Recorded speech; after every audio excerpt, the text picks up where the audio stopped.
This is the Extra Point Podcast from Arizona's Family. All right, it's been, I think, a little over 2 weeks since we last had him on television here at Arizona's Family talking college basketball, and we want to know what Doug Franz has to say about everything. But he actually broke some news today, so he zooms in here from the home studio to the Extra Point Podcast. Doug, good to see you. And you were texting with Terry McDonough today, and what he said back to you is really making headlines. How did that conversation come to fruition here? It's kind of funny to say it. It started when the news first broke that he had filed a grievance and was seeking arbitration with the NFL. And I just sent him a text that said, "Hey, I'd love to have you on the podcast. Let's talk." And that was it. And I didn't hear from him again until Saturday night at the Rattlers game. And it's like, wait a minute. And it was just a small little text that said, "Pray for Michael Bidwill, because the end is coming soon." It was something along that nature. I'm like, oh my gosh, where did this come from? And I just kind of started texting back and forth with him, and he's never totally opened up about the proof that he has.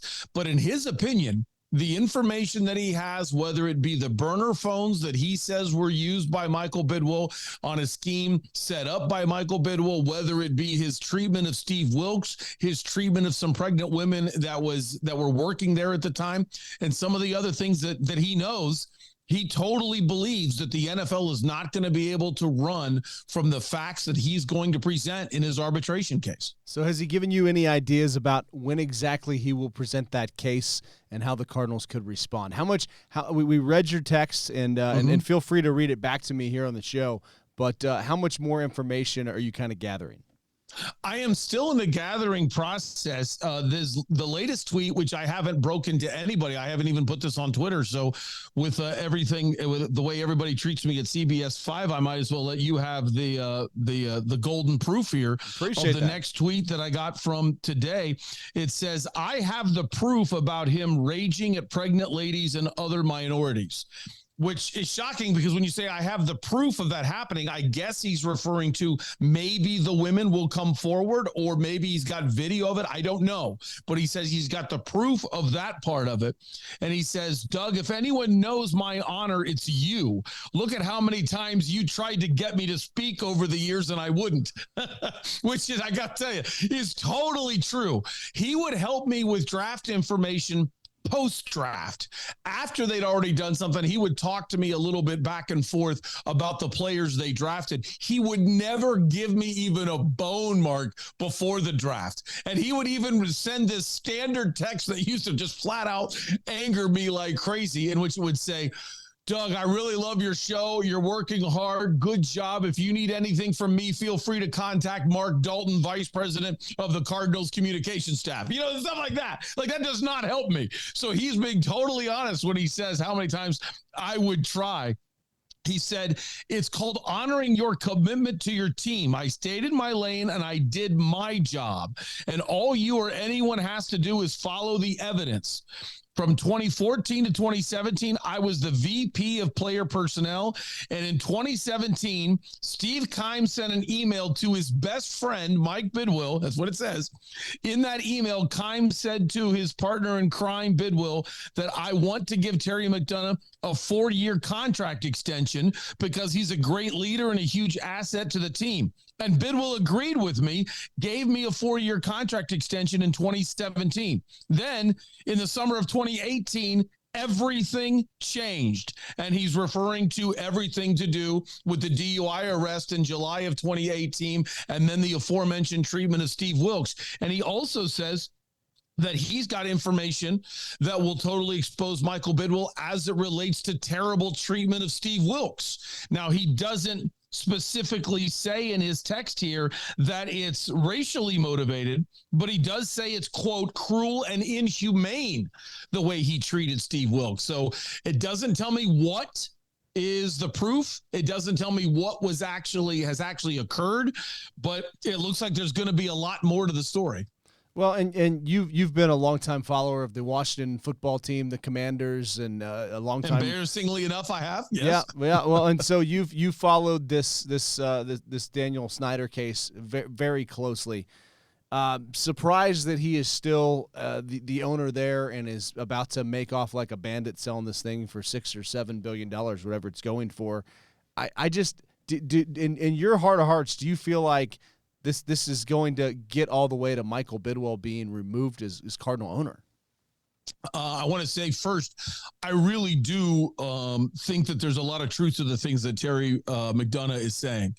But if I take everything he's told me and then I put it through the exact same prism that you just presented it as, and it's hard for me to believe that Michael Bidwill's anywhere near the things and the allegations that we have seen and the stories that even I know from friends that have worked for Washington at the time, the Washington Redskins, to think that these are on parallel paths. It's hard for me to believe.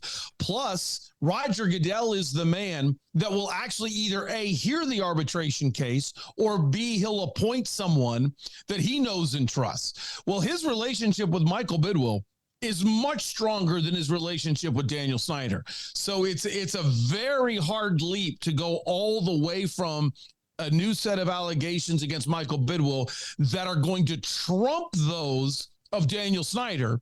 And when we see how patient they've been with Daniel Snyder, it's hard to believe then that they'll be less patient with Michael Bidwill. Well, and you just think back to the Super Bowl, and they were very much in lockstep, Roger Goodell and Michael Bidwill. And I mean, I thought Michael Bidwill did a great job during the Super Bowl. I thought Arizona did a great job during the Super Bowl. And then this comes out, and you're like, okay, here we go again. We had Sarver, and then there's a report about Ishbia's culture up in Michigan at his mortgage company. I don't want to say we're getting desensitized to this because these are very serious allegations, but I guess the question would be how well do you know Terry McDonough, I guess, to vouch for his character here as we examine all sides of this issue? It's a very, very fair question. And this is going to sound like a strange answer. I know his two of his brothers a lot better. I know Ryan McDonough extremely well. I know Sean McDonough extremely well. But one thing I will tell you that's really interesting to me is all three of these men love to use this line, and they will use it on the record, off the record, over a beer. Anytime the conversation gets serious, they will say, I am the son of Will McDonough. And they say that with a level of dignity and respect for their dad, which is so humbling, as if to say, I will never fail that man. I will never do something that disparages the honor of my last name because of that man. And all three of them say that same phrase with the same reverence that you just don't hear a lot of people talk about. So in my conversations with Terry, he's always been a very stand-up guy. In my conversations with Terry, I've already told you how I couldn't get any information from him. And he says it's because of his commitment to his employer at the time. And I can tell you there are a lot of other people in sports that I have been very good at getting to talk, and I never got Terry to talk. And one other interaction I had with him, you know me well enough to know, Mark, that if there is beer on the table, it's mine. And I was trying to push Terry McDonough one time to go get a beer with me, and he would always say no. He'd always say no. And then finally one time he goes, Doug, I have to tell you, I choose not to drink now. I'm recovering from some other issues in my life where alcohol played a part in, and I don't want that to ever play a part again in my life. And he gave me the time of which he became sober. And it was really important to him to say, I'm not judging you because I know you drink, but I just don't want to be in that environment. So all of my interactions with Terry McDonough have been of the utmost respect and professionalism. So I'm going to believe just about everything that he's sending me. But whether that, now you get into opinion of whether that elevates Michael Bidwill to the point of being removed. And to your previous point, for us to go through as a fan base everything we've seen with Daniel Snyder, and when I say fan base, I mean the entire NFL, that's a stretch, because look how far they've gone for that man. Right, and just talking more about Terry McDonough, I interviewed him before, found him engaging, found him very interesting. I didn't know at the time about some of his issues in the past, and and that was certainly brought up in the report that the Cardinals, I guess the way that they came out and they chose had to their own handle statement. the original allegations by blasting his character. Right. So, but I mean that's about the only interaction I had with him, and then I thought it was very odd, and I think it was either 2018 or late 2017. He was sitting in the press box, and I was like, why is Terry McDonough sitting in the press box during the game? Did you have any inkling of how things were getting so sideways between Bidwill and McDonough? You know, it's funny. I never got the inkling from Terry because, again, I would ask him, why are you in a press box? And he said, if that's a subject for you to talk to Mark Dalton about. And that would be what he said to me. So he didn't give me the answers. And I had heard through the grapevine that it had something to do with the draft. Like there were a couple players that didn't work out, and Terry was being demoted because players didn't work out the way that they thought they would. And then as I dug a little deeper, so hopefully nobody heard what I just said and got confused by it, because as I really pressed, it was not true. It was just things that they were allowing to float out, they as in the Cardinals, hoping people would grab onto it. And it never made any sense to me of, if you think less of him, why aren't you firing him? That's my biggest question. And that's why I'm kind of, when I put the pieces together, Mark, that's why I'm a little more on the side of Terry McDonough, because the exact point you made, if he's not good enough to be with Steve Keim and Michael Bidwill in the owner's suite, then why didn't you fire him? If you really think this poorly about his character, why didn't you fire him? If he's such a terrible person that you have this amazing statement from a PR firm that's outside your organization to come in and attack him, I don't know about you, but usually when I see pieces of information like that, it's like, well, why aren't you talking about the facts? Why are you immediately going after his knees? Is it a safer bet to discredit him than to actually discredit the facts? That's why every step of this, I try to go into it very hesitantly as a journalist, Mark, and I keep getting pushed to the Terry McDonough side of things. Well, and then you think about Ryan McDonough and how much his words carried weight in the removal of Robert Sarver. He was one of the guys that was talking, and it almost seems like they've compared notes here. Am I wrong in that feeling that we could have both the McDonough brothers bring down two of the professional sports owners here in the Valley of the Sun?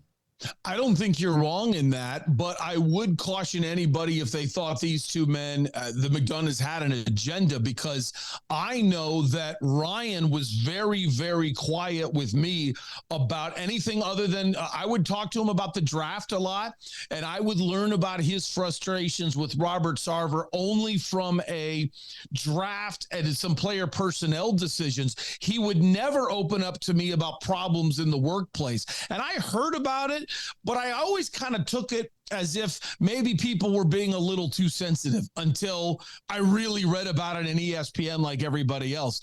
And because of that, I will honor Ryan McDonough because of how quiet he kept it until the report came forward. Once the report came forward, then he said a lot of things that were factual to the lawyers that did the investigation that were paid by the NBA. And that's where, even though I think Adam Silver dropped the ball with only a 1-year suspension, we've got to give a lot of credit to the NBA because they weren't afraid of what the allegations were and what the reports were and what happened. And they did a thorough investigation. And you look at the NFL with what they did with Washington and saying, no, we want just a verbal report because we don't want to have anybody found out from the standpoint of confidentiality. Now you have to immediately question whether or not the NFL would do any remotely type of true investigation into here.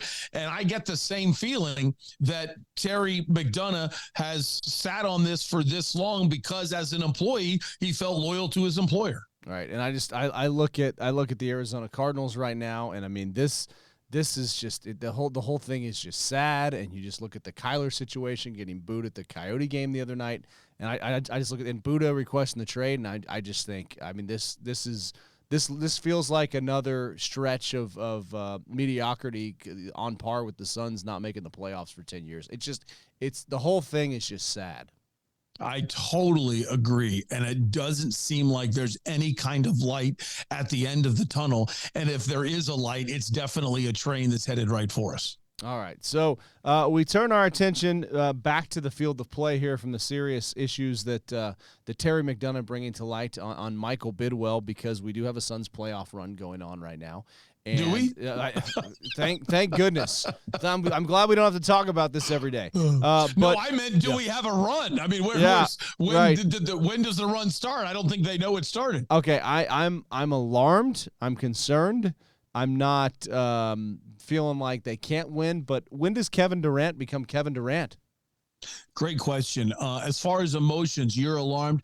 I'm not alarmed. I'm angry. Okay. I still have zero doubt they're going to beat the Clippers. Zero doubt. They will win this series. I'm standing up here to say it. And if they don't win, I'm doing absolutely nothing to prove myself wrong. But I'm telling you, I think that I'm highly confident they're going to beat the Clippers. Your specific question is a good one, and that's why I'm not afraid. Kevin Durant has so much respect for Monty Williams, so much respect for Chris Paul, and so much respect for Devin Booker that I totally feel like it got in his way in game one, where he was more passive. And you know who he reminded me of? LeBron James early with the Miami Heat, in which LeBron kept deferring. And it was a conversation with Dwayne Wade that said, step up, start being LeBron James. I'm not here for everyone to say it's Dwayne Wade's team. Start playing ball. And I totally believe a conversation like that has happened or will happen, because Devin Booker is the most egoless star there is in the world, unless it becomes about an all-star game, unless it becomes about getting the recognition after he's already done the work. That's when there is some ego there. But as far as on-court ego, Devin Booker just cares about winning, and I guarantee you're going to see a much more aggressive Kevin Durant in the next game. Because think about what he said in the postgame. I was outside spreading the court for my teammates. Torrey Craig was awesome, Mark. I don't need Kevin Durant spreading the court for Torrey Craig to get open. I'm okay. KD, go. And once he goes, we're going to be fine. Can Kawhi Leonard guard Kevin Durant, though? I'm a little concerned here. The Clippers can guard the Suns 5-on-5. Kawhi Leonard can guard any human being he chooses to. He is the most I should say underrated. The problem is it's hard to rate him, because how do you know when he's going to play healthy? When he plays as hard as he possibly can, but he just doesn't play a lot. So if he's back for good and we're not going to have any other injury issues, or they don't just magically say, let's manage his loads with a 2-0 lead or something, yes, he can guard any player on the planet. He's one of the greatest defenders we've ever seen in this game. He can shut down Kevin Durant. And when I say shut down Kevin Durant, that means 20 points. That means 18 points, okay? He can't shut down everybody. And that's the difference, and that's why you make the move for a Kevin Durant. The catch for me, Mark, is you can't have DeAndre Ayton being so lazy on the defensive glass, and you can't have Chris Paul going 2 for 8, because some of those are like turnovers. If you're not having Devin Booker or KD shoot, that's going to open it up for other people, and those open people have to hit shots. No, they do, but you know, the bench, I mean, I see in Jock Landale attempt all the shots, not seeing Josh Okogie. I mean, you think about Bridges and Cam Johnson and all the just life that they brought to the team. The team looked lifeless last night in the first quarter. And then, I mean, what I loved about those Suns teams, remember when they'd kick it around like 8 times just around the horn? Everybody had their spot on the floor. I really feel like this team doesn't have its spots on the floor, hasn't played together long enough, and there might not be enough time to make the adjustments. Do you feel like there's time? I think the run will be long enough that there is. How well Denver looked in game 1 made me a little nervous, because I like the matchup of Suns and Denver. I've been the one assuming that they get through the Clippers. And then I'm thinking, if I'm right on these 2 matchups that are good matchups for the Suns, the bad matchups of Golden State, Sacramento, and maybe Memphis is dead, who knows? But of Memphis and the Lakers, those are teams you're not going to see to the Western Conference Finals. And then the answer to your question is yes, I do think there will be enough time, but there is no doubt that in game one, Monty failed big time. No, I'm not in this new fire Monty crowd. I'm angry at Monty, but he still has been a savior for this franchise. So if we get personal, get off his back and I'll defend him. But if we're talking about his performance in game one, he was one of the biggest contributors to the Clippers win. Yes, Monty Williams. That decision to have Landry Shamet have over 20 minutes while Okogie's under 10, that was a painful, unjustifiable decision by Monty Williams. He failed in game one. I don't believe he's going to fail in game two. Yeah, it's like the bench guys didn't seem to know their roles, and with 11 guys playing. Right. Remember when D'Antoni would play like 7? Remember, It was just like they're paying all these guys and they're just sitting there. He never figured out that the season in Europe is 50, 60 games, and that's why he could get away with playing 6 or 7 guys. Suddenly, he never got a memo that we play 82, and he thought, you know what? Since my guys don't have to play defense, they don't have to play half a side anyway, so they should be fresh enough to play 7 deep. Right. All right, Suns and what? What are you saying? I still like Suns in 5. I'm telling you. Wow. I'm not ashamed at all. I like the Suns beating the Clippers. Kawhi Leonard is all that. He is fantastic. But usually when DA lays this big of an egg and allows Zubats to own him, we should be okay. Because this is not boxing out. It's not Red Rover. You know, if you watch DA, watch his head. That's how you can tell if he's engaged. If he goes like this and starts watching the shot, then he's off. Look at your guy, get a body on him, get in between him and the basket, then go after the ball after you've secured your guy. This armbar Red Rover box out of his was complete trash in game one, but what usually happens?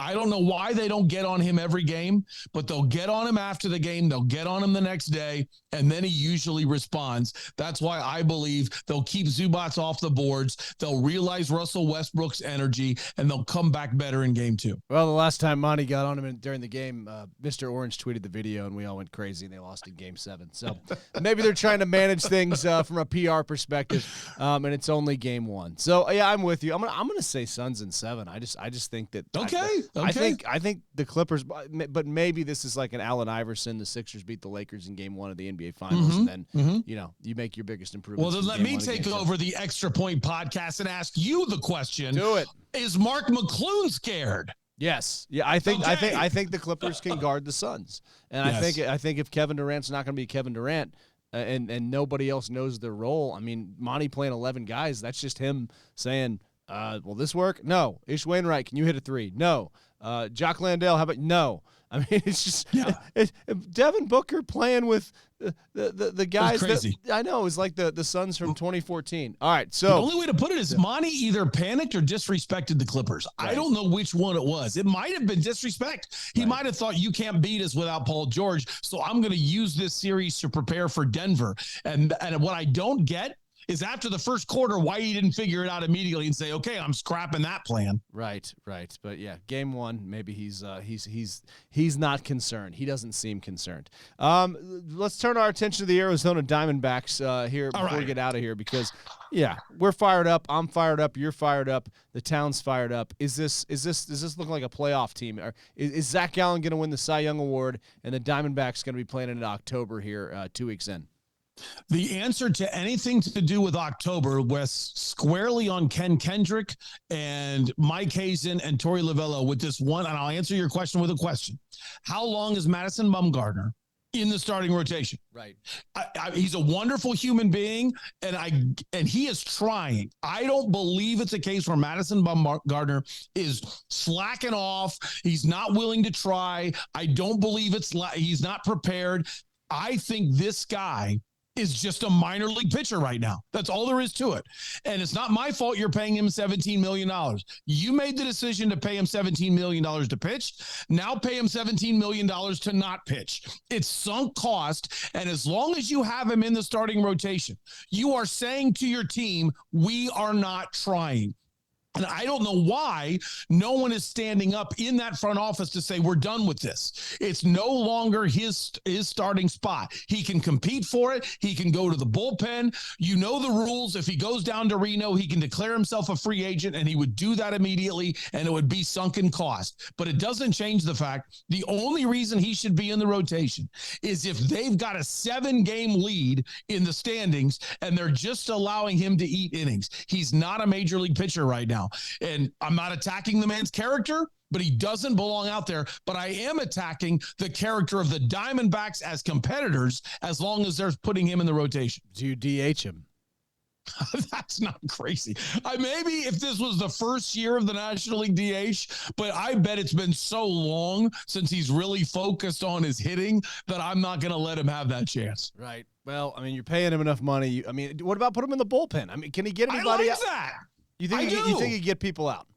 I do think he can get some people out because he's just as a lefty being a little different and not trying to pitch deep into games, just come in and what we call it in baseball a loogie. I'm sure that's a wonderful thing for the CBS 5 bosses to hear, but that's what a left-handed reliever that comes in and gets one guy. Now, granted, with the pitch rules, you've got to face 3, but just come in with 2 outs, get that tough lefty out, and then go back and sit down. And there you go. There's nothing wrong with that. And would you want to spend $17 million on a guy like that? No, but you've already got him, so you might as well use him in a way that keeps your competitive juices acceptable. How do you like the Diamondbacks bullpen so far this year? It's a great question. I don't know what to make of McGuff. Okay. Right. I mean, when he fails gloriously. his all the good ones do, though. I feel like Jose Valverde did. I feel like, yeah. I mean, that's you can't have it every night. It's impossible to have it every night coming out of the pen. But if a guy can fail gloriously and come back and get right back on the horse and get outs the next day, that's the kind of guy I want in my bullpen. But he has been. I mean, in his 2 big blow-ups, he's allowed 4 earned runs and gotten 1 out. So he's almost at an infinity ERA in the losses.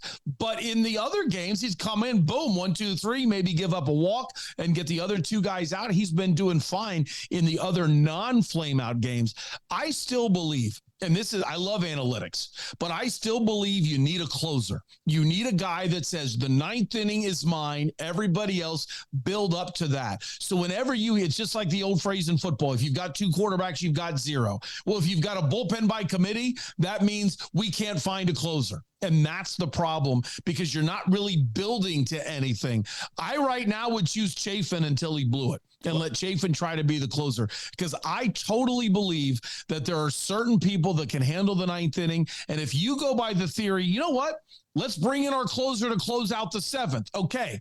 The closer did close out the 7th. Great. But the guy you're bringing into the 9th inning is scared to death. And now you lose it in the 9th. Well, and I wonder, Torey Lovullo was talking in spring training when they were over playing the White Sox about the concept of the super reliever, of that guy coming in and pitching the most important moment of the game, whether it's in the like 7th, Archie Bradley when he was hot. Right. I mean, do you buy into that at all? Is that something that you could get behind in the new age of baseball? It's never been, and it's because of this. I totally get behind it for that individual. I totally believe you could take a Chafin, you can take an Archie Bradley, you can take a guy and say, he is my inning closer. So I'm going to bring him in to get me out of a bad situation or a clean inning, but you're going up against 3, 4, 5 in the order. If 3, 4, 5 come up in the 7th inning, you're saying, I'm bringing in my closer now to face their best guys. That's not my problem with it, Mark. My problem with it is then come the 9th inning when you're now pitching your 3rd or 4th best bullpen guy and he's coming in scared to death. Maybe if he came in the 7th, he would feel like, okay, if I screw up, there's still 2 more at-bats for my team. I'm okay. Just throw strikes. You bring him into the 9th when it's screw up and it's a blown save and the game's over. I think that gets to guys who aren't ready. All right. Last question, and I agree with you. Andrew Chafin, coolest looking Diamondbacks closer that you can remember. I'd still vote Valverde, but I like when Chafin comes in. It's good TV. Yeah. I like the look on everybody else's face when B.Y. Kim would come in to the game because the look on everybody else's face in the room was sheer panic. And there's just something magical when you say good television. If you remember all the TV cameras showing all the Diamondback fans when Kim was in, that was good television too because it was about ready to have people rip their own face off. Right.